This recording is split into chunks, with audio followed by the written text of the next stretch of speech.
아모스 서론입니다. 아모스 1장. 그런데 좀 길게 2장까지 가겠습니다. 자, 오늘부터 이제 아모스 말씀 강해를 시작합니다. 오늘 말씀의 제목은 사명은 아모스처럼, 사명은 아모스처럼 이와 같은 제목으로 하나님 말씀 은혜 나누겠습니다. 1장 1절 여러분 다시 한번 보시길 바랍니다. 보시면 배경이 이렇게 설명되어 있어요. 유다 왕 우시아의 시대, 곧 이스라엘 왕 요아스의 아들 요로밤의 시대, 지진 전 2년에 두구와 목자중 아모스가 이스라엘에 대하여 이상으로 받은 말씀이다. 여기 보면 시대적 배경이 나오는데 유다 왕 우시아의 시대면서 북이스라엘 요아스의 아들 요로밤이죠. 이 사람을 요로밤 2사라고 부르는데 지금 이 시대, 근데 이 시대는 역사적으로 보면 이스라엘 역사상 제2의 부흥기라고 말할 수 있는 황금기였습니다. 굉장히 번성한 시대였습니다. 그래서 특별히 그 북이스라엘 여로밤 2세 때는 영토를 2배로 확장했었어요.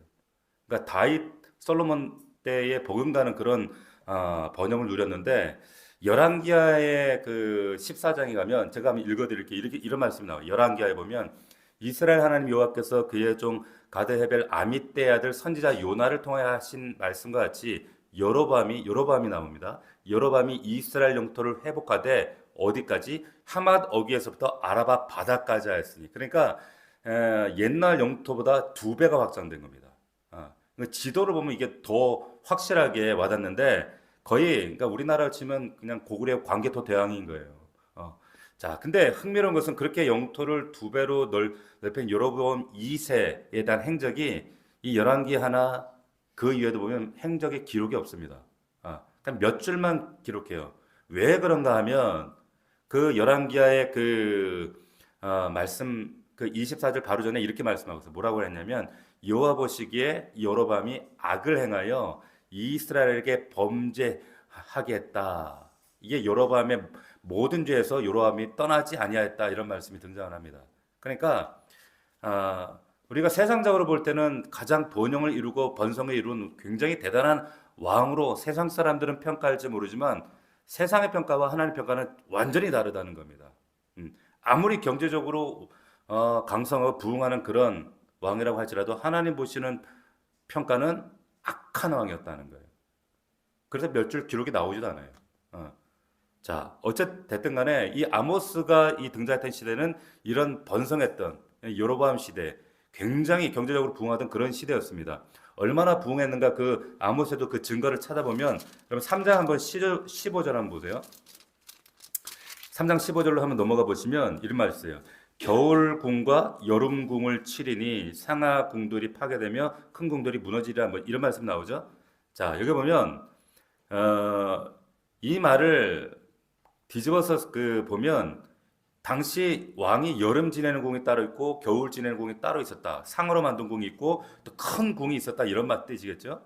자, 근데 왕만 그런 것이 아니라 백성들도 삶이 대단히 잘 살았어요.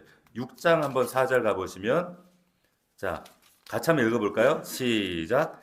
상하상에 누우며 침상에서 기지개 켜며 양떼에서 어린 양과 우리에게 송아지를 잡아먹은대요. 자, 그러니까 침대가 상하로 만들어진 침대에 누웠어요. 어린 양, 뭐 양고기는 요즘 많이 먹지만 송아지 여러분 쉽게 먹을 수 있어요?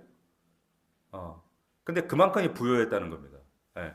근데 또 6절에 보면 또 대접으로 포도주를 마시고 귀한 기름을 몸에 바르는 시대였어요. 그러니까 겉으로 보면은 형통하고 아무것도 문제없는 정말 잘 사는 시대였어요. 그런데 하나님이 아모스 선지자를 불러서 폭락하게 하시는 그 사회의 정말 영적인 실상은 뭐냐면, 여러분 아모스 8장 6절로 한번 넘어가 보시겠어요? 아모스 8장 6절 같이 한번 읽어봅시다. 시작. 은으로 힘없는 자를 사며 신한 켤레로 가난한 자를 사며 찌꺼기 밀을 팔자 한도다. 자, 이게 무슨 말인지 아시겠죠? 그러니까 은으로 힘없는 자를 사고 신한 켤레로 가난한 자를 사는 시대였어요. 얼마나 가난한지, 이 빈부격차가 얼마나 심한지 신한 켤레 가지고 사람을 노예로 삼을 수 있는 그런 시대였다는 거예요. 아모스 2장 6절 후반부에도 보면 그들이 은을 받고 의인을 팔며 신한 켤레를 받고 가난한 자를 판다가 또 나와요. 빈부격차가 말도 못하고 심했고 정말 신한 켤레 가지고 사람을 노예로 부리는 그 정말 불의한 시대였습니다. 게다가 보세요. 경제적으로 부흥하면요. 어느 나라나 성적인 타락이 옵니다. 그 이야기가 이런 아모스 2장 7절 한번 보시겠어요? 2장 7절 보면 이렇게 나오죠. 아버지와 아들이 한 젊은 여인에게 다녀서 내 거룩한 이름을 더럽혀요. 이게 무슨 말이냐면 아버지가 찾아가는 창녀를 아들도 찾아가서 동침한다 그 말이에요. 그만큼 타락한 시대였다. 그러니까 하나님 탄식하시는 거죠. 5장 7절에도 보면 정의를 쑥으로 바꾸고 공의를 땅에 던지는 자들아 부을 정도였다는 거예요. 그러니까 정치, 경제 모든 것들이 타락한 시대였어요. 종교적으로는 어땠는가? 이스라엘 백성들이 그렇다고 여러분 뭐 예배를 안 드렸나? 아니에요. 보세요. 충격적인 것은 이 따위로 사는데 예배는 꼬박꼬박 또 드렸다는 거예요. 여러분 아모스 5장으로 가보면 5장 21절에 보면 그 죄악된 삶을 살면서 귀신같이 절기는 예배는 또 그렇게 잘 드려요. 5장 21절 보세요. 내가 너희 절기들을 미워하여 멸시하며 너희 성회들을 기뻐하지 아니하느니 너희가 내게 번제나 소제를 드릴지라도 내가 받지 아니할 것이요 너희의 살진 희생의 화목제도 내가 돌아보지 아니한다. 왜? 무슨 말이에요? 계속 예배 드렸다는 거예요. 절기는 또 기가 막히게 뭐 초막절, 유월절 기가 막히게 예배 잘 드렸어요. 빠지지 않고 예배 드리면서 죄 졌다는 말이에요. 아모스 4장 하나님 이런 말씀하시죠. 너희 삶이 이렇다는 거예요. 그리고 4장 4절에 너희는 베들레 가서 범죄하며 길갈에서 죄를 다하며 맨날 죄 지었다는 거예요. 아침마다 너희 희생을 3일마다 너희 11조를 드렸다는 거예요. 여러분 이게 더 충격이지 않습니까? 이렇게 망가진 세상이고 이렇게 망가진 신앙생활을 하고 있는데 또 기가 막힌 건 예배 빠지지 않고 11조도 드려요. 아침마다 드려. 그런데 계속 범죄하는 시대. 바로 이런 상황 속에서 하나님이 아모스를 지금 콜링하시는 겁니다. 이런 상황 가운데. 자, 겉으로 보면 부강하고 잘 살고 정말 잘 지내는 그런 시대 같아 보이지만은 그 영적인 그 내면의 실상의 삶의 모습은 빈부격차가 심하고 성적으로 타락하고 그리고 공의가 무너지고 가난한 자들을 멸시하고 예배는 형식화된 시대. 가만히 보면 우리 시대하고 너무 닮았어요. 그렇지 않습니까? 너무 닮아 있어요. 여러분 그 역사상 어떤 시대보다 지금 우리가 살고 있는 시대가 풍요로운 시대인 거 아시죠? 여러분 우리나라 뭐 1000년, 5000년 역사 가운데 가장 풍요로운 시대가 지금 우리가 살고 있는 시대예요. 매일 여러분 냉장고 열면 풍성하게 먹을 게 가득하죠? 조선시대 사람도 매일 고기 이렇게 우리처럼 많이 못 먹었어요. 가마 타고 우리는 차 타고 다니잖아요. 그런데 지금 그 어떤 시대보다 빈부격차가 심하고 그리고 어떤 시대보다 성적 타락 방종이 심한 시대가 이때입니다. 그러니까 예배는 매주 드리지만 정말 하나님이 기뻐하시는 동행하는 거리가 멀어요. 천국의 영광도 취하고 싶고 이 땅의 영광도 취하고 싶고 이런 이율배반적인 이런 신앙생활 욕망 덩어리로 살아간다는 거죠. 자, 이게 우리의 모습. 마치 아모스 시대가 지금 우리 시대하고 똑같습니다. 그 말인즉슨 이 말씀이 우리에게 주시는 말씀이라는 거예요. 자, 근데 다시 돌아와서 1장 돌아오니까 이 성경에 언급하고 있는 이 배경 말씀, 이런 배경이 있는데 또 하나 무서운 시대적 배경이 1장 1절에 나오는데 그게 뭐냐면 자, 요로밤 시대 근데 지진 전 2년에 이렇게 말이 나와요. 지진 전 2년이라는 언급이 나옵니다. 겉으로 보기에 부강하고 잘 살고 잘 되는 것처럼 보이는 그런 사랑 가운데 근데 사실 무서운 지진이 오기 전 2년 전이다 그 말이에요. 한마디로 지금 시한부 풍요를 이스라엘 백성들이 누리고 있었어요. 불과 2년 뒤에 엄청난 지진이 역사적으로도 큰 지진이 옵니다. 이 지진에 대한 이야기를 스가랴에서도 언급을 하고 있어요. 스가랴 14장 5절에 보면 제가 읽어드릴게요. 그 산 골짜기나 아셀까지 이를지라 너희가 그 산 골짜기에 도망하되 뭐라고 하는가? 유다 왕 우시아 때에 지진을 피하여 도망하던 것 같이 하리라 이렇게 했어요. 그러니까 스가랴도 그 사건을 아는 거예요. 그러니까 실제로 이 우시아 왕 때에 엄청난 지진이 일어납니다. 2년 후에. 그 지진이 일어나 큰 재난이 닥치기 2년 전에 아모스를 하나님 부르셨다는 거예요. 겉으로는 번영하고 잘 사는 것 같은데 내부적으로 썩고 있는 그 상황 가운데 그런데 2년 뒤에 닥칠 대지진을 전혀 모르고 있는 그런 상황. 아무리 오늘 말씀에 나오는 것처럼 상하궁이 뭐 침대가 휘황찬란하고 잘 먹고 잘 살고 그럼 뭐 하겠어요? 2년 뒤에 다 무너질 인생들인데 사라질 텐데 지진으로. 그러니까 아모스를 보면요 쭉 읽다 보면 좀 이해되지 않는. 우리는 이게 보니까 아 지진이 있겠구나. 이게 지진에 관련된 언어구나 아는데 당시 사람들은 이게 이 예언의 말씀을 선포할 때 백성들이 뭔 말인지 못 알아들어요. 왜냐하면 이게 지진하고 연결이 안 되니까. 그래서 아모스 3장 15절에 보면 이런 말씀 나오죠. 뭐라고 돼 있냐면 겨울궁과 여름궁을 치는 상하궁들이 파괴되며 큰 궁들이 무너지리라. 뭔 소리야? 사람들이 이런단 말이에요. 근데 이게 지진에 관한 얘기예요. 이게. 예? 지진. 당시 사람들은 이해를 못하는 거죠. 6절 가보시겠어요? 6장 11절 보면 아모스가 또 이렇게 예언을 하는데 사람들이 이해를 못해요. 11절에 뭐라고 하는가? 6장 보라 여호와께서 명령하심으로 타격을 받아 큰 집은 갈라지고 작은 집은 터지리라. 지진이죠 이게. 예? 근데 그 당시 사람들이 이해를 못해. 8장으로도 가면 3절에 그날의 궁전의 노래가 애곡으로 변할 것이며 그곳에 시체가 많아서 사람이 잠잠히 그 시체를 내어버리리라. 그러니까 지진나서 수많은 사람들이 죽게 되는 이런 상황들을 예언하는 건데 사람들이 이해를 못해요. 이게 뭔 말인지. 8절에도 이로 말미암아 땅이 떨지 않겠으며 땅이 떤다는 게 뭐겠어요? 지질 말이라는 거죠. 그리고 8장 8절 거기 후반에 그 가운데 모든 주민이 애통하지 않겠느냐. 온 땅이 강에 넘친같이 솟아오르며 이거 쓰나미 말하는 거 아니겠어요? 애국강같이 뛰놀다가 나자리라. 땅이 뛰논다는 거예요. 지진 현상을 말하는 거죠. 근데 당시 사람들은 뭔 소리 하는 거죠? 아모스에. 뭘 알아듣지도 못하는 소리 하고 있어 쟤는. 그러고 그런 얘기 했다는 거예요. 9장 1절에도 보면 기둥머리를 쳐서 문지방이 막 움직인다는 거예요. 엄청나. 이 정도 문지방이 움직일 정도 지진이면 진도 7, 8이 되는 거예요. 7, 8. 이게 2년 뒤에 있을 지진에 대한 예언들. 그런데 문제는 뭐냐? 아모스 사람들을 당시 사람들이 뭔 말인지 못 알아들었다는 거예요. 그리고 시각하게 반응하는 사람들이 없었어요.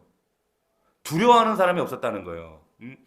2년 전부터 하나님은 무려 2년 전부터 아모스를 통해서 계속적으로 경고하시고 막 여러 가지 표현들 나오죠. 땅이 흔들릴 것이고 궁들이 무너질 것이고 큰 집은 갈라지고 집이 터지고 강이 넘친같이 솟아오르고 막 이렇게 말해도 이 풍요 속에 살던 사람들은 에이 설마니 대한민국에 전쟁이 나갔어? 설마니 뭔 일이 나갔어? 이러고 욕망에 취해 살아가는 것 똑같다는 거예요. 똑같아요. 자, 아니 이렇게 부강한데 여로보암이 우리 지켜주는데 제가 이 말씀을 듣다가 문득 제가 무서운 생각이 두려운 생각이 드는 것이 예수님도 그런 말씀을 하셨잖아요. 마태복음에 보면 말씀하길 민족이 민족을 나라가 나라를 대적하여 일어나겠고 처처의 기근과 지진과 역병이 있으리니 이 모든 것이 뭐의 시작이다? 재난의 시작이라고 말씀하셨어요. 자, 마지막 때에 처처의 기근과 지진, 역병이 있다. 우리가 지금 그 시대에 살고 있습니다. 그죠? 이어지는 말씀 보면 예언하시길 예수님이 그때 큰 환란이 있겠습니다. 여러분 지금 반대편은 지금 여러분들 상상할 수 없는 기후의 대환란, 전쟁의 대환란 이것이 근데 전 세계적으로 확산되고 있다는 거. 근데 이런 환란이 지금까지 이런 환란이 없었고 후에도 없으리라. 그날들을 감하지 아니하시면 아무 육해도 구원을 받지 못할 것이나 택하신 자들을 위하여 그것들을 감하신대요. 아멘. 자, 이 지진이 2년 전부터 아무리 얘기해도 아무 반응 없던 사람들. 근데 이 시대 욕망 때문에 눈이 가리워서 눈앞의 것만 바라보며 살다가 하나님의 말씀 음성에 민감하게 우리가 반응하지 못하는 이 시대 우리와 비슷하다는 거예요. 여러분 깨어 있으셔야 됩니다. 깨어 있으셔야 돼요. 하나님의 말씀이 지금 역사적으로 그대로 이루어지는 걸 보잖아요. 자, 우리 이 말씀 통해서 깨닫는 은혜가 있기를 축원합니다. 아멘. 자, 근데 아모스가 예언하고 있는 여러분 진짜 무서운 재단 사실 이게 지진이 아니에요. 뭐냐? 아모스가 더 심각하게 말한 또 하나의 재앙인데 그게 뭐냐면 지진이야 땅이 흔들리고 건물 무너지는 정도지만 8장 11절에 보면 넘어가고 8장 11절에 보면 진짜 무서운 재난이 뭔지 아세요? 11절 8장 11절 우리 한번 같이 읽어볼까요? 8장 11절 시작. 주 여호와의 말씀이니라. 보라 날이 이를지라 내가 기근을 땅에 보내리니 양식이 없어 주림이 아니며 물이 없어 가람이 아니요 여호와의 말씀을 듣지 못한 기갈이라. 할렐루야. 여러분 하나님 말씀을 듣지 못하는 건 기갈입니다. 아멘. 오늘 밤 나오신 여러분들 주의 이름으로 축복합니다. 이 기갈을 해소하는 자리예요. 이 시간은 우리가 매일매일 하나님 말씀 복상하지만 또 이 시간은 또 강단을 통해서 하나님 특별식을 준비하시는 시간이잖아요. 근데 진짜 무서운 재난이 뭐냐? 하나님이 말씀을 닫는 겁니다. 닫아버리시는 거. 영적 기근, 하늘을 닫아버리는 거. 여러분 이거 영적 기갈을 경험해 보신 분이 있으세요? 맨날 기갈 속에 살면 기갈인지 몰라요.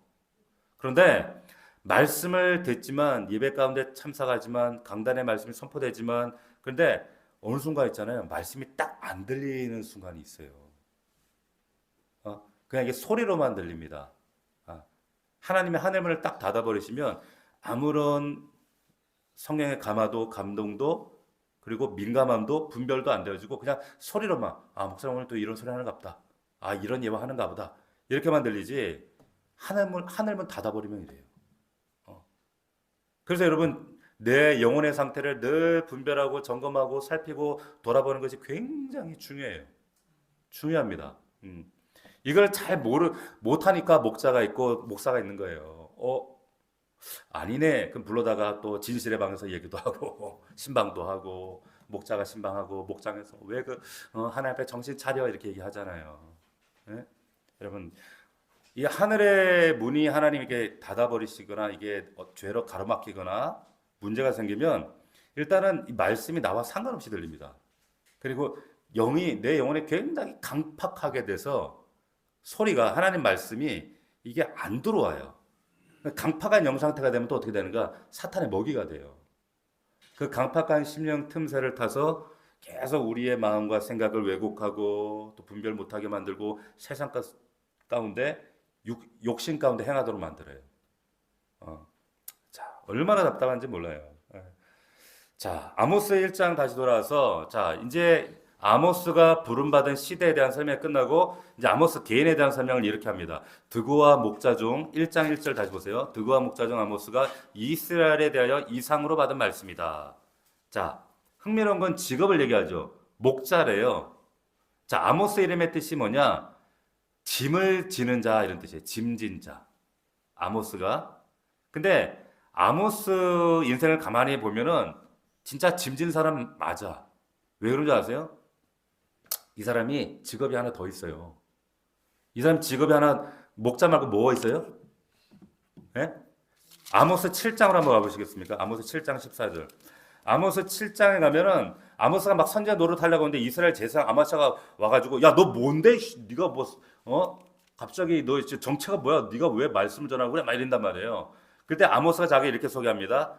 7장 14절에 나는 선지자가 아니며 선지자 아들도 아니라 나는 목자요. 뭐 하는 자? 뽕나무를 재배하는 자래요. 그러니까 쉽게 얘기하면 오늘날로 말하면 뭐예요? 투잡 인생이다 이 말이에요. 낮에는 직장 다니고 밤에는 대리 뛰었다 이 말이에요. 쉽게 얘기해서 부자가 아니었어요. 아모스가. 그럼 투자 뛸 이유가 없잖아요. 그죠? 그러니까 이스라엘 사회에서 목자는요 굉장히 하층민이었습니다. 근데 이걸로는 밥벌이가 안 되니까 뽕나무를 키우는 거예요. 그만큼 인생이 고단하죠. 안타까워요. 진짜 인생의 이름대로 무거운 짐진자였어요. 그 이름을 잘 지어야 될 것 같아. 짐진자. 제가 창균이잖아요. 빛날 창 고를 거 빛을 고르게 비친단 말이에요. 말씀의 빛을. 참 우리 어머니께서 어떻게 이렇게 잘 지었는지 모르겠어요. 어쨌든 가정이 어려웠어. 양치기 하는 게 얼마나 참 뽕나무 또 퇴근해서 뽕나무 또 키우는 게 얼마나 고됐겠어요. 투잡 인생. 네. 저는 이런 사람들 보면 참 좀 마음이 짠한 거예요. 왜 그런가? 제가 그랬거든요. 제가 전도사 때 교육전도사 하면서 그 학교에서 근로조교가 뭔지 아세요? 교수님 방 청소해주고 이제 그 학비에 이게 지원받는 게 있어요. 근로장학생 그거 하고 또 알바하고 한 세네 개씩 했어요. 그 주말에 특별한 알바 있으면 또 하고, 방학 때는 또 목돈이 필요해. 그러면 또 노가다 하고. 그러니까 제가 참 아모스 이런 그대로 진짜 좀 짠한 인생이잖아요. 무거운 짐진. 예. 근데 하나님이 어느 날 이 투잡 인생으로 무거운 짐지고 살아가는 이 열심히 살아가는 이 아모스를 콜링하시는 거예요. 오라고. 내가 너 쓰겠다고. 어? 자, 보세요. 마태복음 11장 28절 보면 우리가 좋아하는 말씀, 수고하고 무거운 짐진 자들아 다 내게로 내가 너희를 쉬게 하리라. 다음에 뭐라 그래요? 나의 멍에를 메고 나의 짐을 져라. 지금 하나님이 부르시는 거예요. 그리고 내 멍에를 메라. 그리고 내 짐을 져라 이렇게 얘기하십니다. 하나님이 정말 그 인생의 투잡 인생 뛰면서 피곤하게 힘들게 살아가는 그 아모스를 부르셔서 그 등의 짐은 벗겨주시고 예언자라고 선지자라고 하는 하나님의 새로운 짐을 부여해 주시는 거예요. 자, 근데 보세요. 여러분 수고하고 제가 전에도 한번 이 말씀 드린 적이 있는데 수고하고 무거운 짐진 자들아 다 내게로 오라. 내가 널 쉬게 할게. 목사님 이게 뭔 쉬는 거예요? 짐인데요. 목사나 하나님께서 이제 여러분들에게 어떤 사명을 주실 때 우리가 이런 반박을 한단 말이에요. 근데 보세요. 여기 우리가 이 말씀을 구분하면 수고가 있고 짐이 있죠. 이걸 분석하면 뭐예요? 수고는 뜻이 뭐냐면 내가 할 일이 수고예요. 내가 해야 될 일이 수고. 근데 짐은 내가 안 해도 될 일이 짐이에요. 쉽게 얘기하면 그러니까 이 땅에 내가 숨 쉬고 정말 밥 먹고 살아가면서 반드시 해야 될 게 있잖아요. 해야 될 거. 그거는 수고고 근데 짐은 안 해도 되는 거예요. 안 져도 되는 거예요. 그러니까 다시 말하면 부과된 짐을 이걸 짐이라고 해요. 부과된 거. 내가 원치 않는 거예요. 그러니까 인생은 우리가 두 가지로 살 수가 있어요. 뭐냐? 꼭 해야 될 것과 하지 않아야 될 것 있어요. 맞아요? 그러니까 일종의 사명 같은 거예요. 짐이라고 하는 거. 그래서 짐이 중요한 겁니다. 근데 그 짐을 지라고 예수님께서 우리에게 주신 게 뭐냐면 마태 보면 멍에라는 걸 주셨어요. 어라? 멍에도 짐 아닌가? 좀 달라요. 멍에라는 건 뭐예요? 내가 너에게 멍에를 줬다. 그리고 그 말씀 보면 멍에를 주고 짐을 줬다 이렇게 하시거든요. 멍에를 뭐라 그랬어요? 우리는 뭐 십자가 고난바 이렇게 얘기를 하지만은 소나 짐승들에게 멍에를 지운다는 의미가 뭐예요? 잘 생각해 보세요. 뭐예요? 우리 생각에는 그게 고난 같아 보이지만은 사실은 짐을 더 수월하게 지도록 하는 게 짐을 수월하게 끌고 가도록 하는 게 멍에예요. 할렐루야? 이해가 되세요? 예. 우리나라 같으면 이제 지게 같은 거죠. 지게. 예? 그러니까 그냥 맨머로 들어가면 힘들 건데 저거 지게 같은 거 쓰면 쉽잖아요. 수월한 거예요. 그러니까 우리에게 멍에라는 것 하나님 멍에라고 하는 것을 주신 것은 우리에게 짐을 잘 재라고 잘 감당하라고 주신 거지 우리에게 고통스럽게 하려고 주신 게 아닙니다. 아시겠어요? 하나님의 맡겨주신 짐들도 마찬가지예요. 하나님이 주신 짐은 오히려 우리를 살리는 게 짐이에요. 우리를 불편하게 하시고 어렵게 하시려고 하는 게 그게 짐이 절대 아니란 겁니다. 짐을 지다 보면 하나님께서 계속 공급해 주시고 나중에는 그 공급해 주시는 것 때문에 우리가 충만하게 넘치게 되고 이 신비를 경험하게 되는 거예요. 할렐루야. 자, 그래서 일해 보세요. 사람이 일하면 사람이 생동감이 넘치잖아요. 근데 맨날 누워 있고 앉아 있고 이런 사람들은 어떻게 해요? 빨리 죽어요. 영적으로도요. 일 안 하면 죽더라고. 빨리 영적으로도 죽더라고. 자, 이웃을 향해서 내게 부과된 짐들이 있어요. 수고가 아니죠, 이거는. 부과된 짐들이 있어요. 안 줘도 되는 거예요. 그런데 열심히 그 부과된 짐을 지는 인생이 될 때 더 풍성해진다니까요. 할렐루야. 풍성해져요. 순종하시기를 주의 이름으로 축복합니다. 자, 이 부르심 앞에 이 투잡 인생하기도 버거운데 반응을 해요. 순종을 합니다. 자, 그래서 목자 자리, 뽕나무 농부 자리 내려놓고 헌신합니다. 자, 근데 아세요? 우리 하나님이 목자가 되시고 사실은 농부라고 하셨잖아요. 아세요? 나는 포도나무에 우리 아버지는 농부라고 하셨잖아요. 그죠? 그리고 예수님은 선한 목자라고 하셨잖아요. 근데 하나님께서 지금 목자 농부이신 하나님이 목자 농부인 아모스를 불렀다. 왜 그랬을까? 아모스가 투잡 살면서 진짜 인생, 아휴, 누가 알아 나 이렇게 힘든지, 누가 내 인생 이렇게 고달픈지 누가 알겠어. 아, 내 인생은 이번 생은 틀렸어. 막 이러고 살지 않았겠어요. 그런데 하나님이 그렇게 말씀하시지 않았을까 싶어. 야, 내가 누구보다 잘 알아. 너 투잡되는 거 내가 다 알아. 나도 목자고 나도 농부요. 네 마음, 네 심정, 너 고단한 거 나 누구보다 잘 알아. 그래서 그 사람 부르신 거예요. 아멘? 보세요. 목자였기 때문에 목자로서 길 잃은 양떼를 찾는 목자의 마음, 그리고 말 안 되는 양떼를 어쩔 수 없이 징계하는 그 마음, 농부이기 때문에 농부로서 제대로 이 결실케 하기 위해서는 제멋대로 자라는 싹은 잘라내는 그 농부의 마음, 음? 버려야 하는 그 농부의 마음, 하나님 마음, 심판할 수밖에 없는, 징계할 수밖에 없는 아버지의 마음, 아모스도 누구보다 이해하지 않았겠어요? 그러면 제가 개척교회 과부의 호르머니의 아들로 자랐기 때문에 저는 가난한 개척교회 목사님들 마음을 너무 알아요. 저도 뭐 개척교회 목사고, 그리고 전 과부의 아들이고, 그래서 어려운 분들, 혼자 있는 분들 그 마음을 알아요.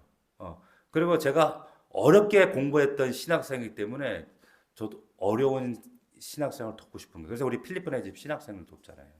그리고 우리가 내년 지금 신학생들을 내년부터는 발굴해서 도우려고 그래요. 우리 여기 외신에. 예. 왜 그러냐면 알아요. 우리 가족이 어머니 아버지 일찍 돌아가신 가족을 먼저 보내는 아픔을 알기 때문에 가족 먼저 보낸 분들의 마음을 아픔을 같이 공감하는 거 알아요. 근데 이 무슨 말이냐면 내가 지금 경험했던 아모스가 농부로서 목자로서 그래서 인생의 고단함, 투잡 인생의 고단함을 경험하고 그 경험한 것이 하나님과 한 마음으로 통했던 것처럼 근데 하나님이 그 인생, 그 투잡 인생의 그 고단한 인생을 과거를 아픔으로 남겨두지 아니하시고 하나님이 목양 재료로 아름답게 쓰신다는 거예요. 여러분도 마찬가지입니다. 여러분의 인생도 그렇게 쓰신다는 거예요. 누구에게도 말 못했던 내 과거에 참 고단한 과거, 상처, 아픔들을 하나님은 영혼들을 위해서 구원을 위해서 여러분들 인생을 그렇게 들어 사용하시는 날이 올 거예요. 할렐루야. 아모스를 이렇게 쓰셨다는 겁니다. 하나님은 절대 유능한 사람 칭찬하지 않습니다. 잘난 사람 칭찬하고 잘난 사람 쓰시는 게 아니에요. 하나님이 빌립 보세요. 빌립이 오병의 기적을 일으켰을 때 하나님 주님 오병이요 이 사람 이 정도 인원 먹으려면 한 200데나리온 필요하면 계산기 딱딱딱 딱 주니까 예수님이 오호호 야너 진짜 머리 빠르다 너 대단하다 야 이렇게 칭찬하지 않으셨어요. 야 역시 너 내 제자다 그렇게 칭찬하지 않으셨어요. 어떤 사람 칭찬하세요? 주님이 누굴 칭찬하느냐? 착하고 충성된 종아. 착하고 충성된 종을 칭찬하십니다. 주님이 누구를 그렇게 혼내셨어요? 악하고 게으른 종을 하나님 뭐라고 하셨어요? 그렇게 작은 일에 여러분 자리에서 충성하는 여러분들 되기를 주의 이름으로 축원합니다. 자, 아모스가 독특한 게 뭐냐? 여러분 드고아 목자라고 되어 있습니다. 드고아가 어딘가 예루살렘 남쪽 16km 가까운 곳의 시골 마을 이름이 드고아입니다. 근데 흥미로운 건 뭐냐? 이 사람 남유다 사람이에요. 근데 이 사람 북이스라엘의 선지자로 콜링을 받습니다. 자, 이거 좀 이상하지 않아요? 그러니까 지금 남유다 출신인데 남유다를 대상으로 활동하는 게 아니라 북이스라엘 가서 사명 감당해야 돼. 이게 무슨 말이냐면 북이스라엘은 재상들이 있는데 어떤 면에서 그 쓸만한 사람이 없었다는 이유도 될 거예요. 그런데 또 다른 이유가 정황이 아모스 2장에 보면 나옵니다. 2장 한번 11절에 보면 왜 하나님이 남쪽에 있는 이 아모스를 불렀는가? 11절에 보면 이 말씀 나오죠.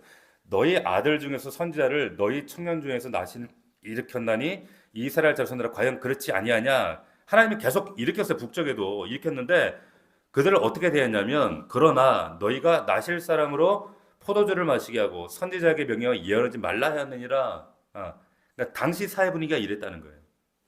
나실인을 더럽히고 막 이스라엘 선지자가 막 등장하면 선지자 사용 못하도록 막 영적 분위기가 막 술 먹이고 막 이랬던 분위기였다는 거예요. 영적으로 굉장히 막 타락한 그런 시대였다는 거죠. 사실 이 북이스라엘의 이때 동시대 선지자가 호세아가 있었어요.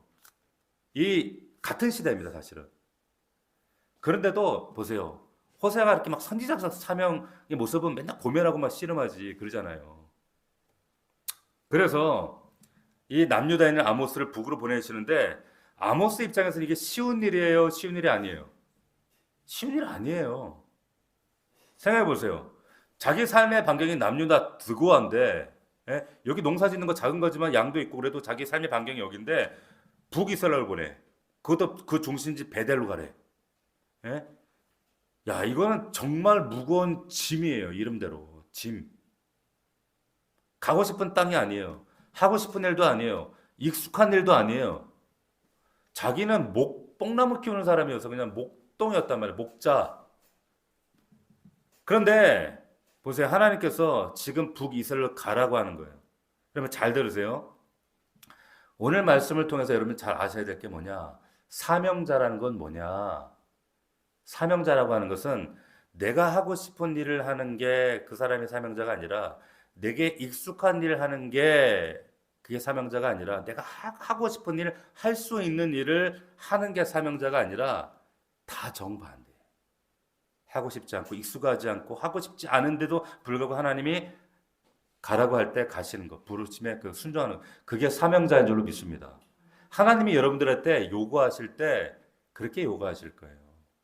그래서 이게 불편하고 힘들지만 순종하는 은혜가 있기를 주의 이름으로 축원합니다. 자, 본격적으로 이제 1장 3절부터 환상이 나옵니다. 똑같은 표현이 반복돼. 잘 따라오세요. 1장 3절 보세요. 요한께서 이것을 말씀하시되 1장 3절 다메섹의 서너 가지 죄로 말미암아 내가 그 벌을 돌이키지 아니하리니 먼저 다메섹을 심판합니다. 이유는 여기 보니까 서너 가지의 죄 때문에. 자, 6절 갈까요? 거기 보면 이제 가사가 나오죠. 가사가의 서너 가지 죄로 말미암아 그 벌을 돌이키지 않는다. 가사도 심판합니다. 9절 두로의 서너 가지 죄로 말미암아 그 벌을 돌이키지 않는다. 열방들을 하나씩 막 이제 심판하는 거예요. 11절 에돔의 서너 가지 죄로 말미암아 내가 그 벌을 돌이키지 아니한다. 똑같은 패턴이죠. 그죠? 똑같아요. 말이. 13절 암몬 자손의 서너 가지 죄로 말미암아 내가 그 벌을 돌이키지 않는다.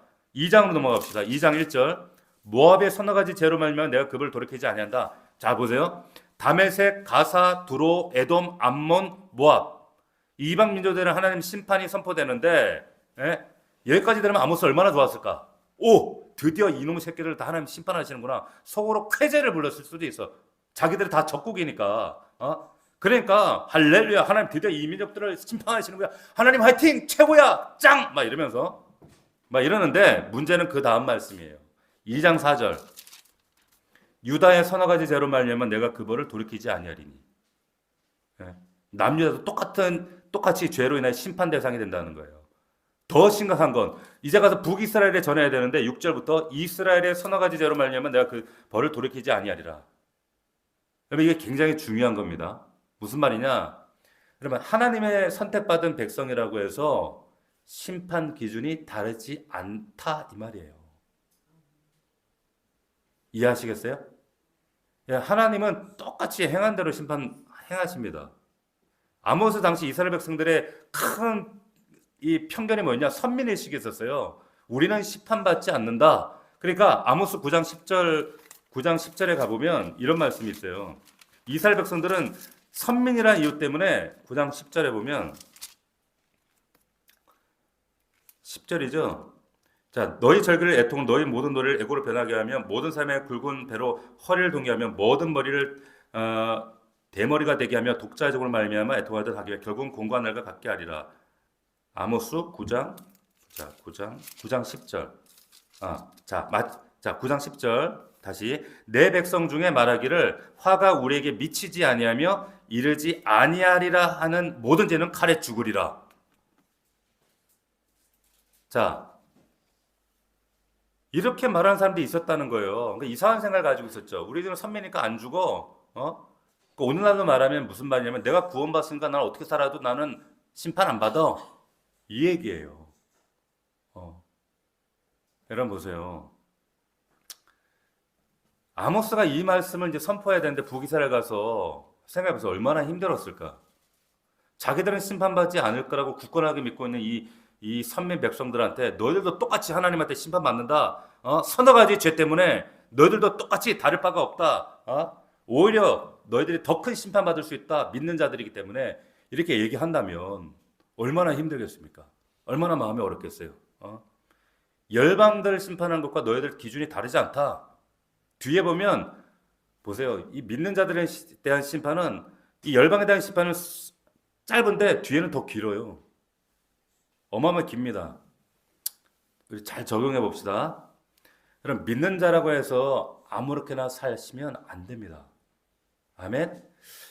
여러분 그 MBC에서 얼마 전에 또 무슨 그 목사 다락방 2단이죠. 한국에서 2단으로 정죄받은 다락방이라고 하는 그 목사를 이제 막 또 깼나 봐요. 근데 거기는 왜 2단인가 하면 이런 생각이에요. 그래서 막 죄를 짓고 막 사치하고 막 이러거든요. 어떤 생각하냐? 구원파하고 똑같은 생각을 합니다. 하나님께서 우리를 죄의 용서 다 했기 때문에 아무렇게도 살아도 상관없어. 이런 거예요. 쾌락주의로 빠지는 거 똑같이. 2000년 역사 중에 쾌락주의와 금욕주의는 이게 항상 맞물렸어요. 똑같아요. 이 류광서라는 그 목사도 똑같은 거예요. 그래서 2단으로 정죄받은 겁니다. 성경은 이렇게 얘기하지 않아요. 똑같이 하나님이 서너 가지 죄 때문이야 이렇게 말씀하시는 거예요. 여러분 기억하십시오. 착각하시면 안 돼요. 다시 말씀드리지만 아모스가 이 얘기하기가 얼마나 어렵겠어요. 근데 선포해야 됩니다. 왜냐? 진리이기 때문에. 할렐루야. 이게 사명자가 해야 될 일이에요.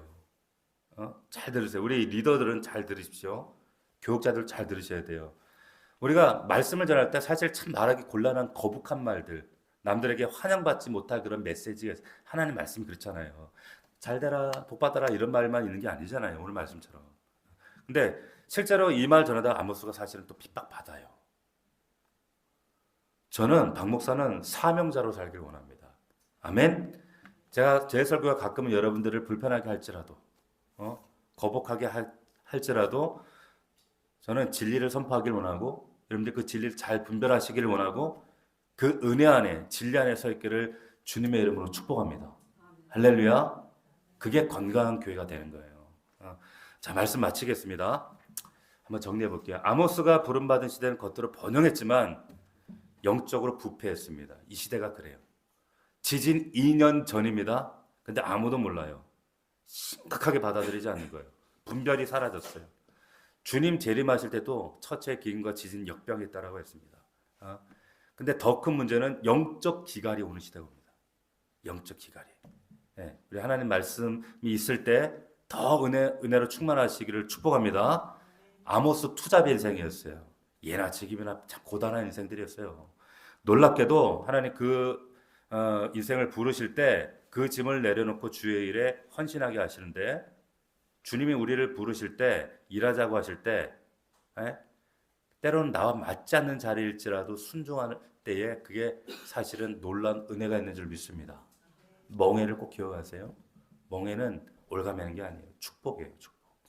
자, 목자로 살았던 과거에 또 농부로 살았던 과거의 삶이 그 삶이 하나님께 쓰임 받았습니다.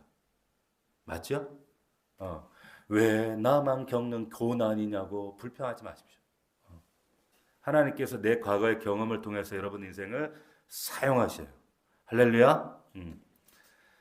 자, 가고 싶지 않은 곳에 가요. 북이스라엘로. 남유다 사람이. 왜? 이게 사명자기 때문에.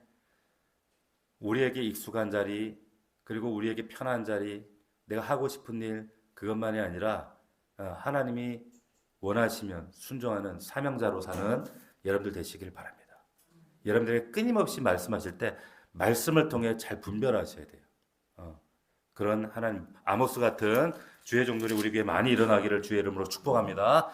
기도합시다. 오늘 말씀 붙잡고 여러분 우리 또 허락하신 기도의 제목들은 우리에게 눈물을 주시기 위함이 아니라 평강과 기쁨을 위한 것입니다. 기도할 때 하나님 응답하시고 하나님께서 기적의 주인공으로 세우실 줄 믿습니다. 오늘 말씀 붙잡고 하나님 아모스를 부르신 것처럼 우리를 부르신 줄 믿습니다. 아버지 하나님 마지막 때를 분별하기를 원합니다. 주여 우리를 붙드시고 역사하옵소서. 우리 주여 세 번 부르고 통성으로 기도하겠습니다.